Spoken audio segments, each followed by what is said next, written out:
जब भी कहीं पर ठगी होती है या कोई बड़ा मामला सामने आता है तो कहा जाता है कि नटवर लाल पकड़ा गया, पुलिस की गिरफ्त में आया नटवर लाल। नटवर लाल आखिर क्या है और कौन था, इतना चर्चित क्यों है कि हर जालसाजी के बड़े मामले में नटवर लाल का नाम सामने आता है और मिसालें दी जाती हैं। अगर कोई चोरी करता है, पैसा लेकर भाग जाता है, चूना लगा जाता है तो कहते हैं कि ये तो नटवर लाल निकला। और बाकायदा अखबारों में या टीवी चैनलों पर बड़े बड़े ठगों के नाम से पहले सुर्खियाँ लगती हैं कि नटवर लाल पकड़ा गया, नटवर लाल धरा गया। आप जानते हैं नटवर लाल कौन था? आज मैं पॉलिटिक्स और फिल्म दुनिया से हटकर के नटवर लाल के बारे में आपको बताऊंगा कि नटवर लाल कौन था। जी हाँ, नटवर लाल का परिचय आपको बताऊं कि वो कहाँ का रहने वाला था और क्या था, आखिर उसका नाम इतना मशहूर कैसे हुआ। इससे पहले एक छोटी सी जानकारी मैं उसके बारे में आपको बता देता हूँ कि जो नटवर लाल के नाम पर दर्ज है। नटवर लाल ने 3 बार ताजमहल, 2 बार लाल किला, 1 बार राष्ट्रपति भवन, 1 बार संसद भवन तक को बेच दिया था। उसने लोगों को कैसे गुमराह किया कि इन ऐसी ऐसी बड़ी इमारतों को उसने बेच दिया, कैसे लोगों को अपने जाल में लिया, ये आप उसकी शातिराना चालों से अंदाज़ा लगा सकते हैं कि उसका दिमाग कितना तेज़ था। काश वो अगर इस दिमाग को अच्छी जगह लगाता तो न जाने कितने लोगों का भला होता। और लेकिन अफसोस कि उसने अपना दिमाग लगाया तो सिर्फ ठगी के कामों में। तो शुरुआत करते हैं नटवर लाल की। और हाँ, आपको बता दें ये पहली किस्त है जो मैं आपके सामने पेश कर रहा हूँ। आगे नटवर लाल ने कैसे कैसे ठगी के कारनामे अंजाम दिए ये मैं आपको किस्तवार बताऊंगा। तो नटवर लाल के परिचय से शुरुआत करता हूँ, हमारे साथ बने रहिएगा और चैनल को सब्सक्राइब कीजिएगा, वीडियो को लाइक कीजिएगा ताकि जानकारी आप तक पहुंच सके। नटवर लाल का पूरा नाम मिथिलेश कुमार श्रीवास्तव था। 1912 में बिहार के सिवान ज़िले के गांव बगरा में वो पैदा हुआ था। रईस ज़मींदार के यहाँ उसने जन्म लिया था। पैसे की कोई कमी नहीं थी, पढ़ाई में मन नहीं लगता था, शतरंज, फुटबॉल या कुछ और खेलों में उसकी रुचि थी। एक बार जब वो मैट्रिक की परीक्षा में फ़ेल हो गया तो पिता ने उसकी पिटाई करने के बाद वो वहाँ से कलकत्ता भाग गया। जेब में सिर्फ 5 रुपए थे। अब कलकत्ता में वो कैसे रहे और कैसे वहाँ पर अपना गुज़र बसर करे, ये सब उसके सामने था। लेकिन उससे पहले आपको बता दूं कि जब नटवर लाल अपने इलाके में ही रहता था तो वहाँ पर उसने एक पड़ोसी सहाय का इतना यकीन जीत लिया कि सहाय ने बैंक में उसको भेजा पैसे निकलवाने के लिए या जमा कराने के लिए। तो उसने जो उसके पड़ोसी सहाय थे उनके हस्ताक्षर हूबहू नकल कर लिए।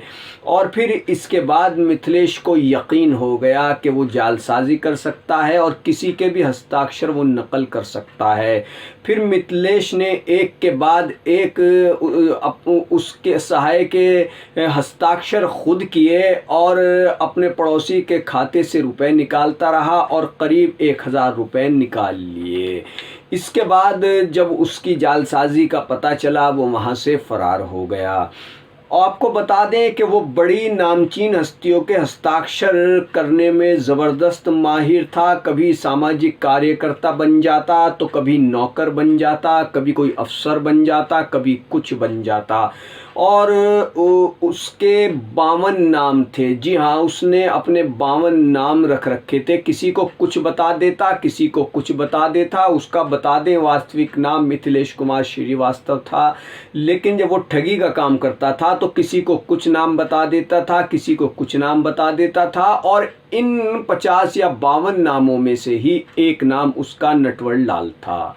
तो नटवर लाल इस कदर दिमाग का तेज़ था, शातिराना ठग था कि उसके किस्से आपको जितने बताएं तो शायद वो कम ही होंगे। आप भी हैरत में पड़ जाएंगे कि एक शख्स किस तरह से इतने दिमाग कब तेज़ हो सकता है और अपने दिमाग को शातिराना तरीक़े से इतने गलत कामों में लगा सकता है। आपको मैं एक छोटा सा किस्सा इस वीडियो में उसका सुनाना चाहूँगा। दिल्ली का कनॉट पैलेस, सुरेंद्र शर्मा की घड़ी की दुकान, मिथिलेश श्रीवास्तव यानी कि नटवर लाल ऐसा रूप धारण करके वहाँ पहुँचता है और कहता है कि मैं उस वक्त के तत्कालीन वित्त मंत्री नरेंद्र तिवारी का पर्सनल स्टाफ डीएन तिवारी हूँ और प्रधानमंत्री राजीव गांधी का वक्त इन दिनों अच्छा नहीं चल रहा है और वो अपने समर्थन के लिए उन्होंने बड़े वरिष्ठ नेताओं के पार्टी के वरिष्ठ नेताओं की एक मीटिंग रखी है। मिथिलेश श्रीवास्तव यानी नटवर लाल ने कनॉट पैलेस में सुरेंद्र शर्मा की दुकान पर जाकर के कहा कि मैं वित्त मंत्री नरेंद्र तिवारी का स्टाफ हूँ, मेरा नाम डीएन तिवारी है और इस वक्त प्रधानमंत्री राजीव गांधी के दिन अच्छे नहीं चल रहे हैं। वो समर्थन के लिए पार्टी के वरिष्ठ नेताओं की मीटिंग बुला रहे हैं और इन सभी नेताओं को उन्होंने दिल्ली बुलाया है और सभी को घड़ी देने के लिए कहा गया है। तो मुझे भेजा गया है, मुझे 93 घड़ी चाहिए।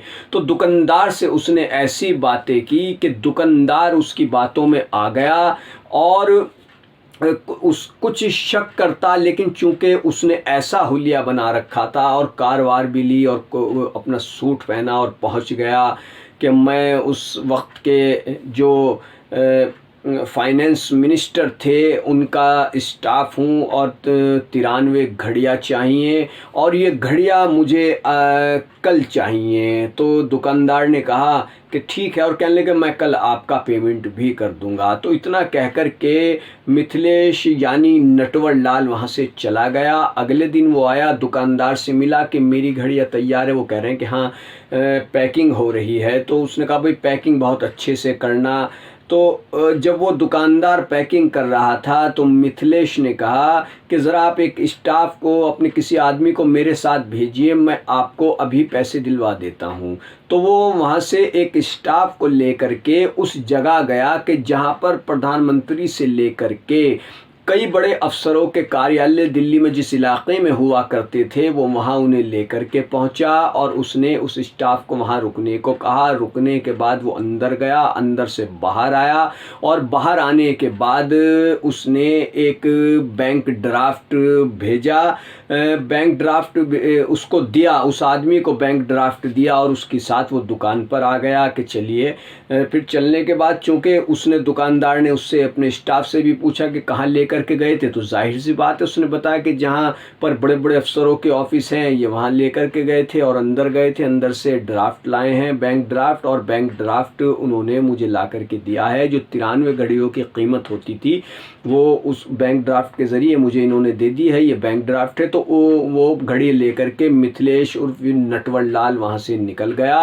अब दुकानदार ने जब बैंक में उस ड्राफ्ट को जमा कराया तो पता लगा कि वो ड्राफ्ट फर्जी है। अब दुकानदार शर्मा जी को ये समझते देर नहीं लगी कि जो घड़िये उनसे लेकर के गया था वो नटवर लाल था, क्योंकि नटवर लाल के किस्से उस दौरान हर किसी की ज़बान पर थे। लेकिन इतना कुछ होने के बावजूद भी नटवर लाल उस दुकानदार को धोखा देने में कामयाब हो गया। और कामयाब क्या हो गया कि दुकानदार हैरान रह गया कि कितने शातिराना तरीक़े से उसने उस दुकानदार से 93 इम्पोर्टेंट घड़ियाँ, कंपनियों की घड़ियाँ ले ली और फ़रार हो गया। और बाकायदा किस तरीके से उसने जालसाजी की हरकत को अंजाम दिया, ठगी की इस हरकत को अंजाम दिया कि दुकानदार भी एक बार को उसके बातों में आ गया था कि ये तो सच बोल रहा है। और यहाँ तक कि स्टाफ को भी वो ले गया और उस इलाके पर ले गया कि जहाँ पर बड़े बड़े लोगों के दफ्तर हुआ करते थे।